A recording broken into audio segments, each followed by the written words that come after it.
नमस्कार, मैं इंद्रनील और मैं हूँ अभी मिश्रा में और मेरे पास जो बैठे हुए हैं सिर्फ बोलेंगे तो विश्वास है लेकिन भारतीय हैं। तो फर्स्ट संतोष जी, पहले आप कैसे हैं? अच्छा, बढ़िया। सामने है वोट, जहाँ तुमको पता है कल 23 तारीख है, साउथ में चल रहा है और 29 तारीख को इधर बी डिस्ट्रिक्ट में अगर बात करूँ वोट मैक्सिमम हर जगह। तो इस चीज को लेकर हम जानना चाहूंगा, फर्स्ट वोट के बारे में आपका क्या राय है?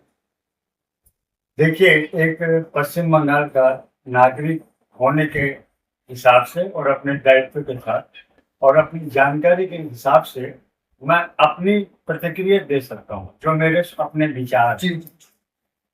इस बार के जो चुनाव हो रहे हैं हमारे पश्चिम बंगाल में, या आम तौर पर जो चुनाव होते हैं राज्यों में, विभिन्न राज्यों में हर जगह होते हैं, उनकी तुलना में यह चुनाव एक अलग ही स्थान रखता है। या आम चुनावों से अभी जो चुनाव हो रहे हैं, इनमें काफी फर्क है। यह चुनाव आम राजनीतिक चुनाव नहीं रहेगा। यह चुनाव पश्चिम बंगाल के अस्तित्व से संबंध रखते हुए अस्तित्व बचाने की लड़ाई है। अगर देखा जाए तो यह भाजपा और तृणमूल का आपसी मुकाबला नहीं है। यह मुकाबला है पश्चिम बंगाल की जनता का अपने अस्तित्व को बचाने के लिए वर्तमान की स्थानीय तृणमूल कांग्रेस की सरकार के खिलाफ। अच्छा, अगर मैं बात करूं, मैं आपका बहुत सारा भाषण देखता हूँ, आप हर जगह बात करते हैं। जहां तक मुझे पता है आप कोई पार्टी हो के बात नहीं करते हैं, लेकिन आप मैक्सिमम टाइम हम आपको देखते हैं बीजेपी के कुछ होता है तो आप वहां रहते हैं। तो क्या कहेंगे, क्या आप बीजेपी को हो क्या बात कर रहे हैं या कॉमन पर्सन ऐसे बोल रहे हैं? हाँ, आपने सवाल किया, बहुत ही अच्छा सवाल है आपका। देखिए, एक आम इंसान हूं मैं अपनी आवाज, मेरी आवाज लोगों तक पहुंचे, तो अकेले अगर मैं इस चीज को करना चाहूं तो वो संभव नहीं है। इसके लिए अपनी बात को लोगों तक पहुंचाने के लिए एक मंच की जरूरत पड़ती है। और वर्तमान में भाजपा के मंच पर आपने मुझे कई बार देखा होगा, लेकिन मैं अपने आप को किसी राजनीतिक पार्टी से जोड़ कर नहीं रखना चाहता, क्योंकि राजनीति मेरा मकसद नहीं है। हाँ, उस मंच का मैं उपयोग मात्र इसलिए करता हूँ कि आम जनता के हिसाब से मैं अपनी बात को, पश्चिम बंगाल की समस्याओं को लोगों के सामने उठा सकूं और सरकार की गलत नीतियों का विरोध कर सकूं। तो मैं अगर मैं दो क्वेश्चन करूं, अभी तक टीएमसी का दो सबसे अच्छा काम क्या है जो आपको लगता है ठीक किया है? ओनली दो काम। देखिए, कोई भी सरकार हो, ये मेरा मानना है, कोई भी सरकार जब अब लंबे समय तक जब काम करती है, महज 5 साल हो या 10 साल हो या 15 साल हो। अभी वर्तमान में पश्चिम बंगाल में जो हमारी ममता बनर्जी साहिबा की सरकार है, यह 15 वर्षों के करीब होने वाले हैं। हो सकता है समय कुछ आगे पीछे हो सकता है, फिर मेरे ख्याल से उनका ये तीसरा टर्म है। अब इतना लंबा समय के अंदर अगर हम लोग 2 या 3 काम खोजे तो ये बेईमानी है। अगर कोई सरकार अपने 1 या 2 कामों की वजह से अपनी लोकप्रियता को बताना चाहती है या बनाना चाहती है, तो यह सरासर गलत है। और अच्छे काम करना, अच्छे काम से आपका तात्पर्य क्या है? अच्छे काम मेरे हिसाब से अगर आप देखते हैं तो अच्छे काम वो होते हैं जो कोई भी सरकार अपने राज्य में विभिन्न क्षेत्रों में, शिक्षा का क्षेत्र है, व्यवसाय का क्षेत्र है, स्वास्थ्य के क्षेत्र है, बहुत सारे क्षेत्र है, इंफ्रास्ट्रक्चर है, बहुत सी चीजें हैं। तो इनको हम 1 या 2 कामों के हिसाब से हम इनको अपना मापदंड नहीं बना सकते। हम चाहते हैं कि किसी भी सरकार का मकसद 1 या 2 कामों तक सीमित नहीं होता। संपूर्ण विकास ही एक मकसद होना चाहिए। एक काम अच्छा करके और बाकी कामों को अगर हम नजरअंदाज करते हैं, यह मेरे हिसाब से आपकी विफलता है, फेल्योर है। और इस आधार पे मैं पश्चिम बंगाल की वर्तमान सरकार को सही नहीं समझता। इनके शासनकाल में अच्छे कामों के विषय में तो मैं बता नहीं सकता और बताना चाहूंगा भी नहीं, क्योंकि मेरे नजर में ऐसे कोई भी काम विशेष ऐसे नहीं है जो उल्लेखनीय हो। तो ये जो अभी हर जगह अगर मैं बात करूँ, जो बच्चा भी स्टूडेंट है जो काम नहीं मिल रहा, एक हो गया कलकत्ता में, हो गया भाता वाला केस हो गया। हर किसी को मिल रहा है, लक्ष्मी भंडार मिल रहा है, किसी को ये भंडार मिल रहा है। तो इससे क्या आपको लगता है, कोई फायदा है या बस उल्लू बनाने वाला काम हो रहा है? देखिए, इस बात का आपको मैं उत्तर देता हूँ और जो सही आंसर है वो देता हूँ। एक लड़के को बेरोजगारी भत्ता देना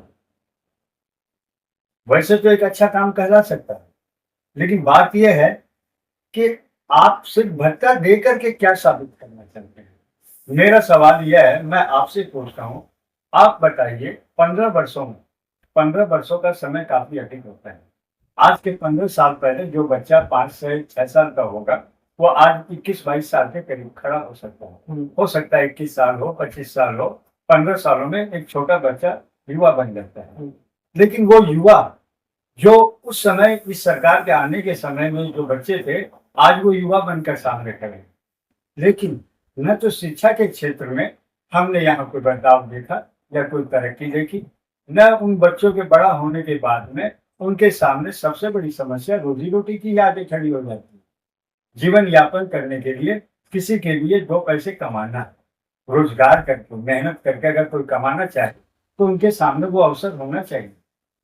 इस दिशा में पश्चिम बंगाल सरकार ने मेरे ख्याल से कोई भी ऐसा काम नहीं किया जिससे उन युवाओं के मन में कोई आशा जगी।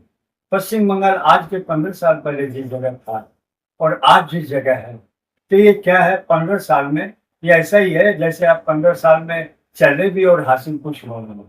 आपने 15 सालों का समय व्यतीत हो। तो ये भत्ता देना मेरे हिसाब से कोई लॉजिक नहीं है। यह उसी तरह है जैसे किसी के आगे आप, गरीबों के आगे आप देखिए, अपना अपना विचार है और भत्ते से समाधान नहीं होता। अच्छा, तो मैं क्वेश्चन करूंगा, अभी जो हम सभी को पता है SIR रिसेंटली में हुआ है, तो वो सर वो नाम होने के बावजूद भी नाम काट दिया गया है। तो उन इस चीज को बहुत सारे लोगों को लगता है SIR होने से अच्छा हुआ है, और बहुत सारे लोग वोट देते थे हमेशा लेकिन दे नहीं पा रहे हैं या कुछ रीजन के कारण वो दे नहीं हुआ। इस चीज को आपको क्या लगता है कि ये जो भाजपा जो काम की है क्या सही है? सभी को लगता है ये भाजपा की तरफ से हुआ, तो आपको क्या लगता है? इस बारे में मैं जो बोलना चाहता हूँ या मैं जो बोल रहा हूँ, मैं अपनी समझ के हिसाब से आपको इसका आंसर देता हूँ। मेरे हिसाब से सबसे पहले आप ये समझिए, जब किसी आदमी कोई बड़ी बीमारी लग जाती है तो उसका इलाज करना पड़ता है, और जब इलाज की प्रक्रिया होती है उस समय थोड़ी तकलीफ तो होती है, लेकिन बीमारी को मिटाना जरूरी होता है। तो हमें छोटी मोटी तकलीफ की तरफ ध्यान नहीं देना चाहिए। या SIR की प्रक्रिया पश्चिम बंगाल के लिए इसलिए आवश्यक हो गई थी कि अवैध घुसपैठियों की तादाद यहाँ इस हिसाब से बढ़ गई, जो यहाँ का पूरा समीकरण उन्होंने बिगाड़ दिया। यहाँ के जो मूल बासिंदे हैं वो उन अधिकारों से वंचित हो गए, या ये समझिए तो उनके अधिकार को उनसे लेकर ऐसे लोगों को दे दिया गया जो यहाँ के वास्तविक नागरिक हैं ही नहीं। हमारे सीमित संसाधनों में जिस पर पहला हक हमारा है, उन हकों को मारने की यह कोशिश की गई थी। और इस यह कोशिश सामान्य तौर पर अगर कोई अवैध घुसपैठिया घुसता है तो अपने देश की उस सीमा की सुरक्षा करना प्रशासन का काम होता है। लेकिन यहाँ यह देखने में आया कि यहाँ की जो प्रशासन है, जो हमारी सरकार है पश्चिम बंगाल में तृणमूल कांग्रेस की, इन्होंने खुद बढ़ चढ़कर उनको यहाँ स्थापित किया, उनके कागजात बनवाए। तो यह एक तरह से बहुत ही बड़ा देशद्रोह टाइप का काम है। लेकिन चूंकि मैं कानून व्यवस्था में नहीं हूँ, इसीलिए इस विषय में मैं कुछ बोल नहीं पाता हूँ, और इसकी वजह से इस SIR की प्रक्रिया को लेकर के पश्चिम बंगाल में बहुत ही तरह की उठापटक हुई, राजनीतिक बयानबाजियां भी आई, एक दूसरे पे दोषारोपण भी किया गया। लेकिन यह सर्जरी आवश्यक थी। इसका खामियाजा सिर्फ उनको नहीं भुगतना पड़ा जो गैर कानूनी रूप से यहाँ आकर बैठे हैं, उनकी वजह से बहुत से हमारे यहाँ के स्थानीय नागरिक जो वैध मतदाता हैं उनका भी नाम उन सूची से डिलीट हुआ। लेकिन ये इतनी बड़ी समस्या नहीं है, हमें इस समस्या का सामना करना पड़ेगा।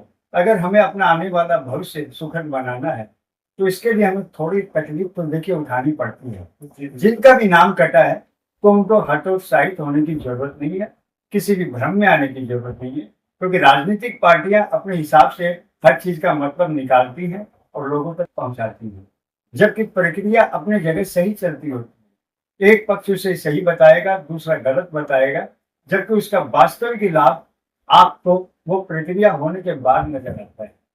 जिनके भी नाम कटे हैं, दुर्भाग्यजनक स्थिति है, नाम नहीं कटने चाहिए थे, लेकिन नाम कटने के पीछे कोई भी वजह हो या वो कुछ भी हो, इससे हतोत्साहित होने की जरूरत नहीं है। इसमें जिनके भी नाम कटे हैं, जो यहाँ के मूल बासिंदे हैं, हमारे देश भारत के नागरिक हैं, उनके नाम अगर अभी कटे भी हैं तो उनके नाम सूची में वापस जोड़े जाएंगे। यहाँ के किसी भी नागरिक को ऐसा कोई भी भय या चिंता करने की आवश्यकता नहीं है। अगर आप यहाँ के बासिंदे हैं, वैसे भी मैं आपको एक बात बोलना चाहता हूँ, भारत एक हिंदू देश है। भले सरकार इसे हिंदू राष्ट्र घोषित करे या न करे, पूरी दुनिया जानती है कि हिंदुस्तान, भारत, इंडिया, हमारा देश एक हिंदू राष्ट्र है। ये हिंदू पूरी दुनिया में एकमात्र हिंदुस्तान में पाए जाते हैं। और इस विषय में केंद्र सरकार ने घोषणा भी की थी, आपने भी सुना होगा। पूरी दुनिया में, चाहे किसी भी मुल्क में, किसी भी देश में, अगर कोई हिंदू धर्मावलंबी, सनातनी, अगर वो वहां रहता है और उसकी इच्छा भारत में आने की है, तो उनको भी बसाने का कार्यक्रम सरकार ने जारी किया है। सरकार ने घोषणा की है कि जो भी हिंदू सनातनी, क्योंकि दुनिया में सनातनी सिर्फ हिंदुस्तान में मिलते हैं, दुनिया का एक इकलौता देश है ये, और हमारे देशवासी विभिन्न देशों में जाकर काम भी करते हैं, लेकिन वो भारतीय कहलाते हैं। तो जो हिंदुस्तानी है, जो हिंदू है, वो संसार के किसी भी कोने में न रहे, उसके पास अगर उनके कागजात नहीं है, तो यह सरकार, जो हमारी वर्तमान में मोदी जी की सरकार है, इन्होंने खुद भरोसा दिया है कि अगर वो भारत आना चाहें तो उनको यहाँ आने के लिए उनकी नागरिकता के तमाम कार्यों को यह सरकार सुलभ कराएगी, ताकि उनको कोई समस्या न आए। लेकिन राजनीतिक दल इसी चीज को मुद्दा बनाकर हमारे देश की आम जनता को बेवकूफ बनाते हैं, उन्हें भड़काते हैं, जो कि सरासर गलत है। किसी भी सरकार, मेरे हिसाब से कोई भी सरकार तभी सक्षम और सफल कहलाती है जब वो अपने नागरिकों के हितों को ध्यान में रखकर चले। सिर्फ अपनी लोकप्रियता बढ़ाने के लिए लोगों को भड़काना, आपस में लड़ाना, यह अच्छी बात नहीं है। राजनीतिक दलों को इस चीज से बचना चाहिए, परहेज करना चाहिए। अच्छा, हम तो एक बात करते रहेंगे तो बहुत लंबा हो जाएगा, लेकिन मैं एक जरूर पूछूंगा एक चीज, आपको क्या लगता है इस बार अगर भाजपा जीते यहाँ पे बंगाल में, तो क्या क्या चेंज हो सकता है? क्योंकि ऐसे भारतीय जब हम तो बात करते हैं कि हम सभी को पता है बंगाल में सबसे ज्यादा करप्शन है, एक नंबर। दूसरी जगह यहाँ पे अगर कोई गलत करे, उसका फायदा उठाता है दूसरे आदमी, बोलता है कि इसको ये मुझे बचा लेगा, ये बचा लेगा। ऐसा चीज है, आप सभी को पता है। रिसेंट उत्तर प्रदेश में एक बहुत बड़ा कांड हुआ था। इसी के लेके हम, अगर मैं पूछूं, आपको क्या लगता है अगर इधर पर जीते तो क्या बदलाव हो सकता है बंगाल में? देखिए, वैसे कहावत है कि अगर ज्यादा नहीं तो थोड़ा सही, कुछ तो मिले। वर्तमान की जो यहाँ की तृणमूल की सरकार है, इन्होंने लोगों में निराशा के अलावा और डर के अलावा और भय के अलावा कुछ नहीं किया। लेकिन भारतीय जनता पार्टी अगर यहाँ आती है तो पश्चिम बंगाल की आज जो अवस्था है ना, बहुत खराब है। यह उस तरह से है जैसे कोई आदमी लास्ट टाइम में आईसीयू में भर्ती हो गया। इस अवस्था में पश्चिम बंगाल पहुंच चुका है। इसे बचाना जरूरी है, और बचाने के लिए वर्तमान में भारतीय जनता पार्टी के अलावा मुझे हिंदुस्तान में ऐसी कोई दूसरी पार्टी नजर नहीं आती जिनके कथनी और करनी में कोई सामंजस्य हो। इसीलिए भाजपा अगर यहाँ आती है सत्ता में, तो उससे कुछ नहीं तो बहुत कुछ बदलने की संभावना है। मुझे मालूम है पश्चिम बंगाल में रातों रात को कायाकल्प नहीं होगा। किसी भी चीज के निर्माण में समय लगता है, हमें धीरज रखना होगा। अगर भाजपा आती है तो उसे कुछ समय देना होगा, और एक भरोसा है। हमें भरोसा इसलिए है कि मैंने एक बात देखी है, अच्छी हो या बुरी, मोदी जी जो फैसला लेते हैं वो राष्ट्र हित में ही लेते हैं।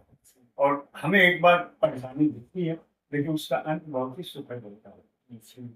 तो बहुत धन्यवाद, आप अपने पॉइंट, ये इम्पोर्टेंट बात कॉमन पर्सन को भी बताना चाहेंगे। तो लास्ट एक बार पूछूंगा, जो इस बार सामने 29 अप्रैल को वोट है, और सिर्फ कॉमन पर्सन को आप क्या बोलना चाहेंगे?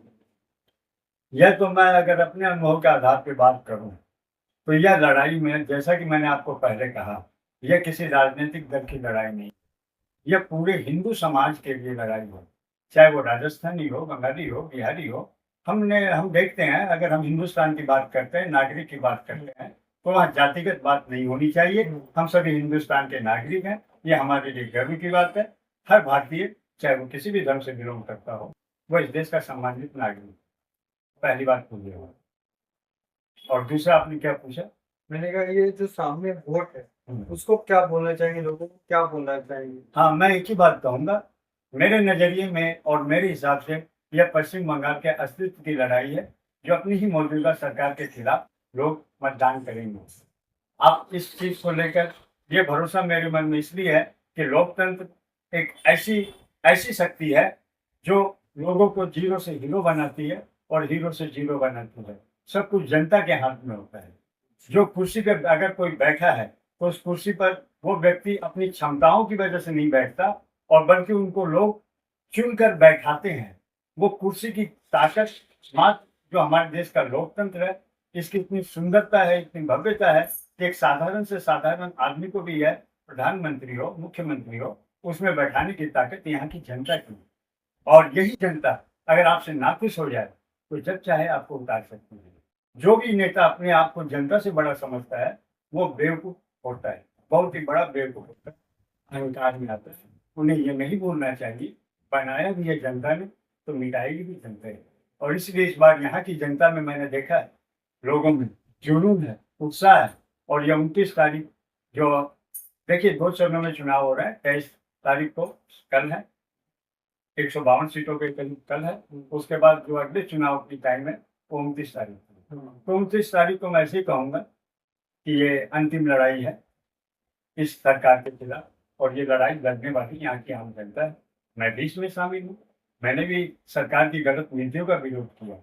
मेरी किसी भी आदमी से व्यक्तिगत शत्रुता नहीं है, सरकार की नीतियों का मैं विरोध करता हूँ। इन्होंने किसी भी क्षेत्र में अच्छा काम नहीं किया, और लोगों को सिर्फ धोखा, धोखा और धोखा ही मिला। आज हमारे पश्चिम बंगाल की हालत ऐसी हो गई है, यहाँ जातिवाद भड़का दिया जाता है।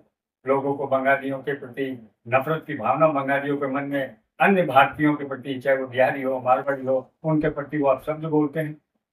तो इनका खामियाजा इस सरकार को क्या मालूम नहीं है? क्या ममता बनर्जी इतनी मूर्ख है? उन्हें यह मालूम नहीं है, अगर वो बंगालियों के मन में दूसरों के प्रति हिंसा करेंगी, तो आपके बंगाल के 80% युवा उसी राज्य में जाके काम करते हैं, कोई गुजरात में, कोई राजस्थान में, कोई महाराष्ट्र में। तो वहाँ के नागरिक, जब यहाँ अगर हिंदुओं के साथ कोई अत्याचार होता है, किसी भी राज्य के रहने वालों के साथ, चाहे वो बिहारी हो, मारवाड़ी हो, तो उसके रिजल्ट में उन इलाकों में क्या होगा? वहाँ यही बंगाली जब काम करने जाते हैं, आज इज्जत से जाते हैं, काम के लिए लोग बुलाते हैं, कोई नफरत नहीं है। लेकिन इस नफरत को ये पैदा कर रही है सरकार की। ये नीति सरासर गलत है। भाषाई विवाद या सामुदायिक या धर्म के आधार पर लोगों के बीच नफरत फैलाने का बीज आज ये बो रही है।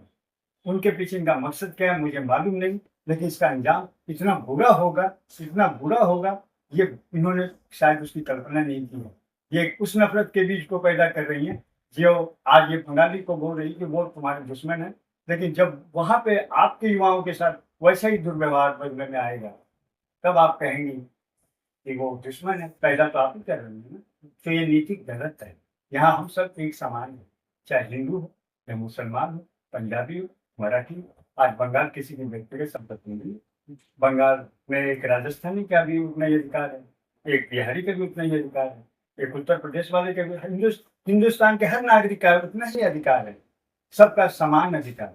यह किसी की व्यक्तिगत संपत्ति नहीं, ये हमारे एक विशाल भारत देश का एक हिस्सा है। यहाँ ऐसी बातें करना अच्छी बात नहीं है।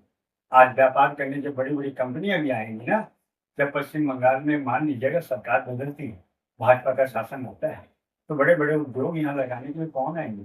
वही आएंगे बाहर, राजस्थान से, यूपी से, महाराष्ट्र से, वहीं के रहने वाले आके यहाँ फैक्ट्रियाँ लगाएंगे ना। कुछ यहाँ के लोग भी लगाएंगे, ऐसी बात नहीं है कि यहाँ के लोग नहीं लगाएंगे। हाँ, डर और भय का वातावरण खत्म होगा, काटमनी का, पैसे लूट का, ये सब धंधा बंद होगा, खुला साम्राज्य होगा। हर आदमी अपने मन से, इच्छा से काम करे। और मुझे उम्मीद है भाजपा सरकार जो भी यहाँ उद्योग लगाएंगे, उनका पूर्ण सहयोग करेगी। पश्चिम बंगाल की वर्तमान सरकार की तरह उनका आर्थिक शोषण या किसी प्रकार का शोषण नहीं होगा, बल्कि राज्य के बेहतर भविष्य के लिए उनका पूरा सहयोग करेगी। और डबल इंजन की सरकार अगर बन जाती है अगर भाजपा, तो केंद्र में भी भाजपा है, पश्चिम बंगाल में भी भाजपा है, तो इसका परिणाम यह होगा 15 सालों से जो विज्ञापन हमने देखा होगा उसको तीव्र गति से पूरा करने का प्रयास किया। धन्यवाद संतोष जी इतना क्लियर बात करने के लिए। तो एज ए कॉमन पर्सन को एक ही बात बोलेंगे, जब भी वोट दे थोड़ा देख के वोट, क्योंकि इस बार दादागिरी नहीं अपने मन से वोट देना होगा। धन्यवाद।